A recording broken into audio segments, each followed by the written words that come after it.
think I'm spooky? Be afraid. Be very afraid. What have you done to his eyes? Good evening and welcome to Soft and Spooky. For today's video, I thought it would be super fun to do the latest horror release in theaters, Longlegs. Longlegs. This film centers around a newly recruited FBI agent named Lee Harker, and they are assigned to the serial killer case, but as they learn more details, they find out that it's related to the occult and actually connects to the main character. There are definitely several reasons why this film piqued my interest, the first of which is that I saw Nick Cage is on the cast. Sign me up, dude. I also noticed Micah Monroe plays the lead actor as Lee Harker, and I recognize her from It Follows, and she did such a good job. I was so excited to see that she was in another horror movie. But most intriguing is that I saw the director was Oz Perkins. Does that last name sound familiar to anyone? I hope it does, because Anthony Perkins was Norman Bates in Psycho, and this is his son.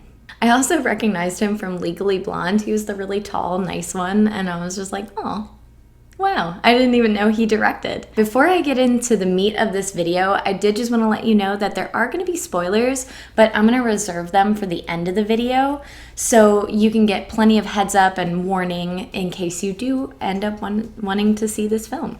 So without further ado, let's sink our teeth in. Despite my happy demeanor right now, I've been dreading making this video. I don't know what is going on because I have seen glowing reviews about this film. People say that it's the scariest film of 2024. I don't agree. I left the theater kind of feeling unfulfilled, and then I see all of these people saying that they thoroughly enjoyed it, and I'm just like, am I wrong? Am I out of touch? Am I so out of touch?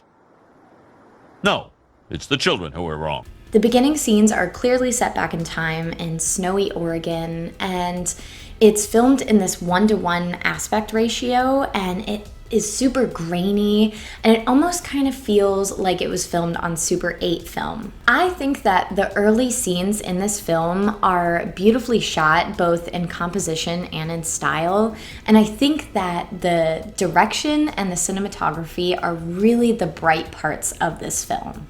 I also thought that it was really impactful where we kind of almost get a jump scare with Longlegs' character just kind of screaming and we smash cut into the credits for Longlegs, and it's also you get these splices of kind of demonic or satanic imagery, and it very much reminds me of The Exorcist, where you kind of get these subliminal images, and I was really invested immediately. So while I didn't find this to be the scariest movie of 2024, I do still think that there were very strong horror choices that were made. Specifically, I loved the utilization of empty spaces in the shots. This was something that I thought was an incredibly strong choice that was made in Leigh Whannell's Invisible Man. It just blew me away with the fact that you're kind of scanning the entire shot and looking in the corners and looking down that dark hallway, and you're wondering, am I missing something? Is there something that I can't see, or is there a clue there? Like, I just think that that's such a great technique to use, and I think that that is something that was very strong in Longlegs. It was just so creepy to be looking at these empty spaces. There also were these dolls that were in the film, and there is one shot, and I don't think that this is necessarily a spoiler because it was included in the trailer, but there's a doll with a sheet over its head, and you see these glowing red eyes through the sheerness of the sheet, and I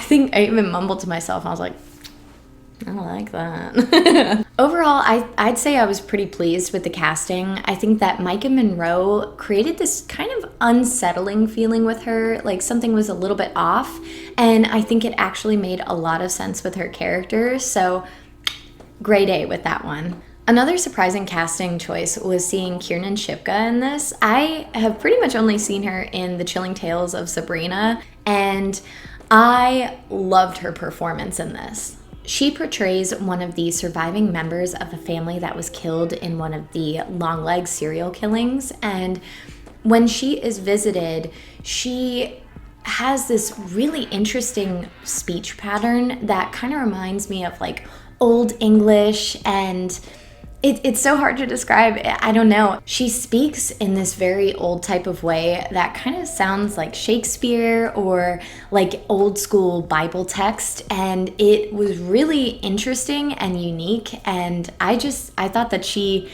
did that very well. I was very impressed with her performance.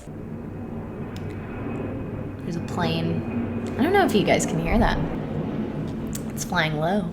I also think Agent Carter's character, that is played by Blair Underwood, is a very important character in this movie because he's normal.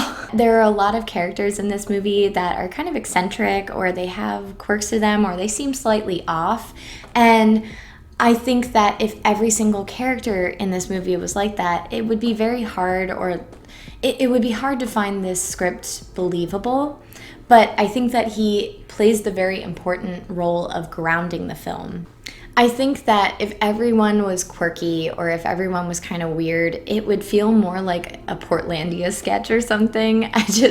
I think that he gives a very solid performance just being a normal cop or a normal FBI agent. Unfortunately, I do wish that I was a little bit happier with the character of Longlegs.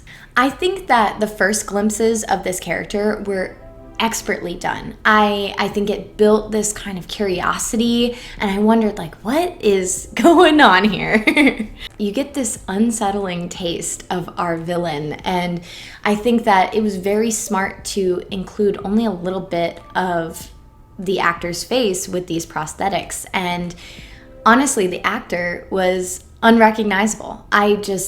I had no idea who I was looking at until I heard that voice. Another really good choice was there was another scene where Longlegs kind of disguises their face again with covering half of their face and peekabooing, essentially. And I don't know, I think that's something that I really do enjoy in horror movies, is when you kind of just get a little nibble of the villain and or the supernatural entity. You don't see too much of it right away, and it kind of builds this anticipation of what horrors are to come.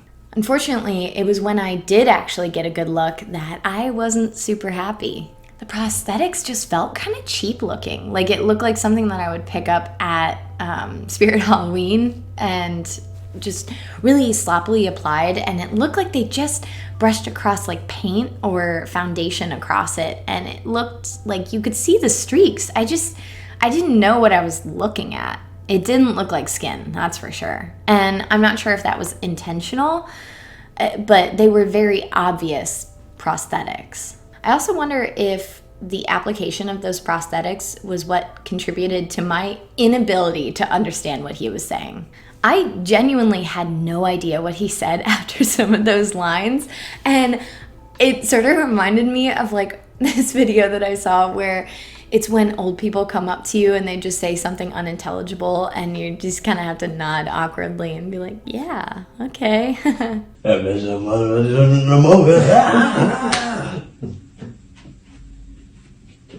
If I'm being honest, and I hate to say it, I honestly thought that some of the acting choices for Longlegs just didn't quite land for me. There are some points where Longlegs sings, and everybody has different interpretations of fear. And in some reviews that I read, it did scare people or creep them out, but I thought it was kind of a little silly goose time. I thought it was kind of funny. I also think with how serious everyone else in the movie is, it just felt like kind of out of place. Sorry, I'm not itching my armpit, I'm just itching my boob. I think, honestly, my main qualm with this film is the fact that I left the theater with a lot of unanswered questions, but like not in a fun way. Something that I admire with works from Jordan Peele and Mike Flanagan is that when you finish watching, it ignites this discussion afterwards, which is like, what side do you fall on? What was the significance of this object? Or, just kind of interpreting it in many different ways when you have like the social aspect being incorporated into it. With Longlegs, I felt as though it almost seemed like rushed, or that like parts were cut out, and I wanted a little bit more context for certain things that I ultimately didn't get. I think that if these things had time to be fleshed out a little bit more, I would have left the theater feeling a lot more satisfied. I honestly think that maybe this would have been better adapted into a limited series rather than an hour and 40-minute movie, because there were a lot of things that I think could have been interesting to explore more. Stylistically, as I said before, there are these moments where I just kind of whispered under my breath, like, nice. And I think that's really where this movie shows its teeth. I think that the direction from Oz Perkins, as well as the cinematography by Andres Orochi, I'm so sorry if I butchered your name because I'm very impressed with your work. I think that they just perfectly succeeded in creating an atmosphere from those alone. Specifically, there's one scene where Lee Harker sees someone in the woods outside of her house, and she goes out to check it out, and then I guess she like bizarrely leaves her door unlocked or open, and she comes back in because she sees a figure inside her house, and she discovers a card, and the last letter that was written, she's able to smear. And that was, wow. I don't know. That's just such an interesting idea, and it evokes this atmosphere for me. And I don't know. I think that is really where this movie shines. I'm hoping that I see more of this duo together because you both just meshed incredibly well. And I'm excited to see more from the two of you. I think that this movie had really good bones to it, but the meat was just a little undercooked.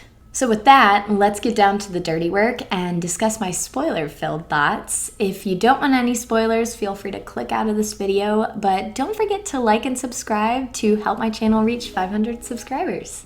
Okay, here we go. 3, 2, 1, spoilers. So since I was talking about how I felt like the story was rushed, let's elaborate on that. Some of these rushed ideas I felt kind of led to plot contrivances, like Lee Harker's psychic abilities. She ends up cracking Longlegs' code pretty easily by looking at the Bible and other religious texts, and I felt like it would have been a lot more satisfying to see how she connected those, because we see her opening the books, but we don't see necessarily specific lines in the text that help her crack this code. She connects like the birthdays and the numbers and creates this triangle, and I just kind of sat there being like, am I an idiot? Don't answer that. I think just those simple connections would have helped me stay immersed in the world that they're creating, but instead I just kind of felt taken out, or like a layer of disbelief when she even says to her partner or someone else in the FBI that like she just looked at it long enough. Like, what?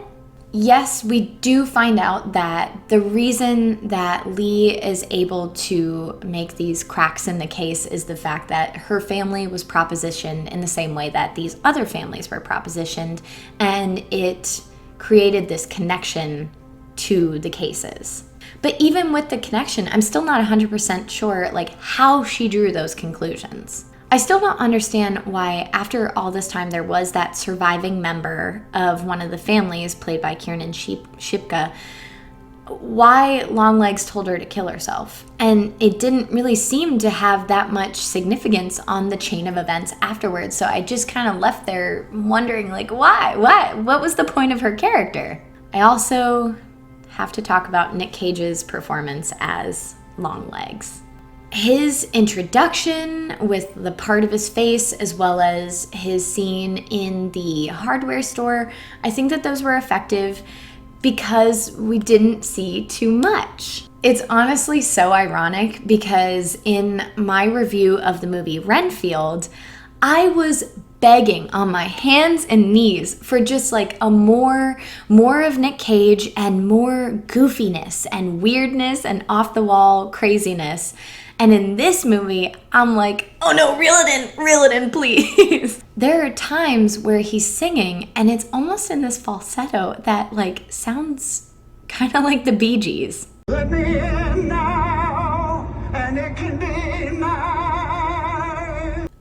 I can't take that seriously. I think maybe if everyone else wasn't playing it so straight, maybe it would have worked, but it felt very out of place. Okay, sorry about the inconsistent lighting. It's cloudy.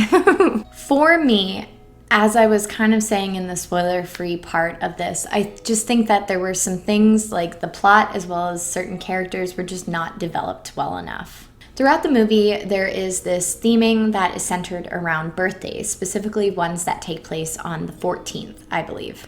And when we meet Agent Carter's family, his daughter Ruby is going to be having a birthday party soon. And immediately, I knew that was going to come back and somehow be incorporated into the pattern of Longlegs' birthday murders. With Harker and Carter being so perceptive around this case, I find it kind of hard to believe that they don't pick up like, hey, you know whose birthday's on the 14th? My daughter! So, big spoiler, this is basically like the end of the movie.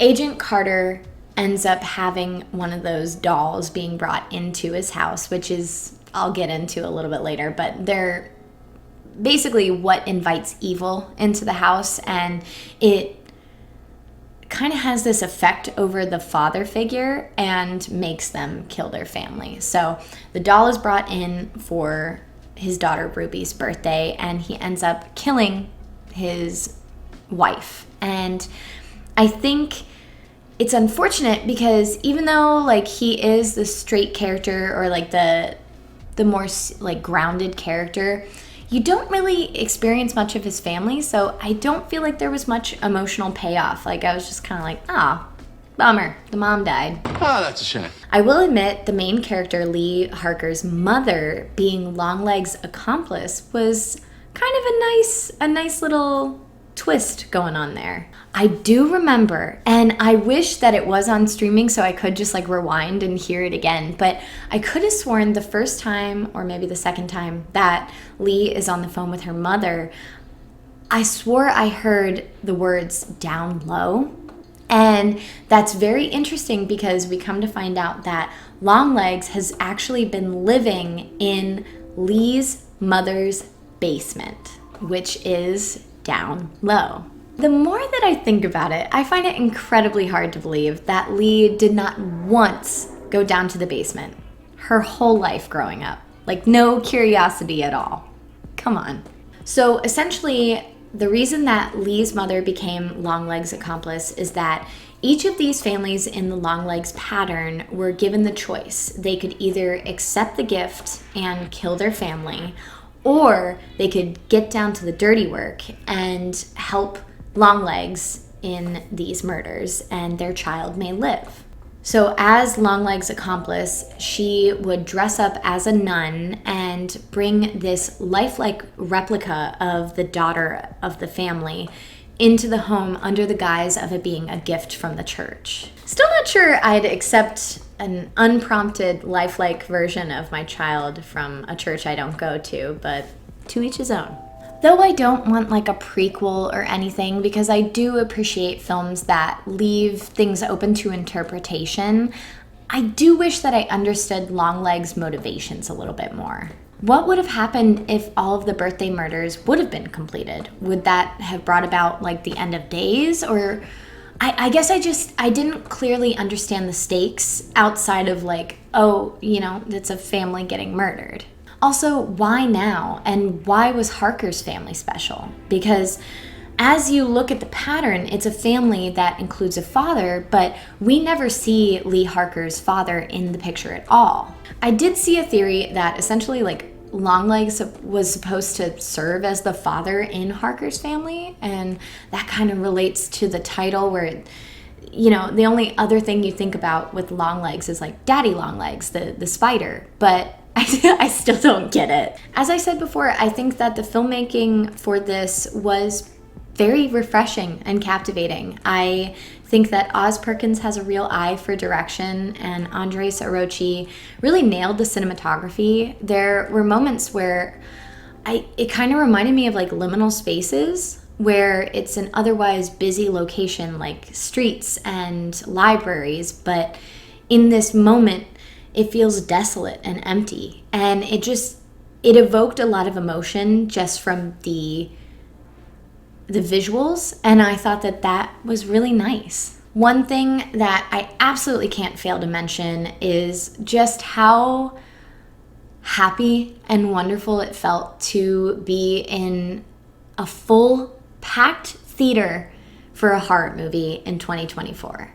It gave me the same feeling that I used to get when I would go to a theater when I was younger, and I was honestly so grateful, especially after hearing kind of some horror stories lately about people not really understanding or appreciating theater etiquette and being quiet and, being respectful of other people. I did not experience that. I had a wonderful theater experience. Everybody was so, I don't know, I think people were really there because they wanted to be there. And it was nice to see that this was for a horror film, Because I know the theaters are going to be packed for Deadpool and Wolverine and all of these big blockbusters. But to see kind of an indie-ish film, like it feels indie, and it's a horror film, to see so many people engaged was like really wonderful. It made me really happy. I think there was just like one guy that was snoring throughout the movie, but he did wake up for the 2 shotgun blasts, and, I'd be worried if he didn't. Ultimately, I would say if the issues that I've mentioned don't really deter you from seeing the film and you've seen the trailers and you're still very intrigued, go see it. I think at the very least, I think it is a very visually captivating movie. And that about wraps up my thoughts on Longlegs. What did you guys think of this movie? Have you seen it yet? Did you see it in theaters? Let me know in the comments below. If you did enjoy this, definitely give this video a thumbs up so I know that you enjoy movie reviews on the channel, because I know I have kind of been focusing on watch parties because I can add clips to that. But yeah, I thought it would be nice to have something that's currently in theaters. Also, if you haven't subscribed already, please consider doing so. I am trying to hit 500 subscribers in the year 2024, and we are getting so close! And with that, I'll see you all in the next video. Don't forget to stay soft and spooky. Bye!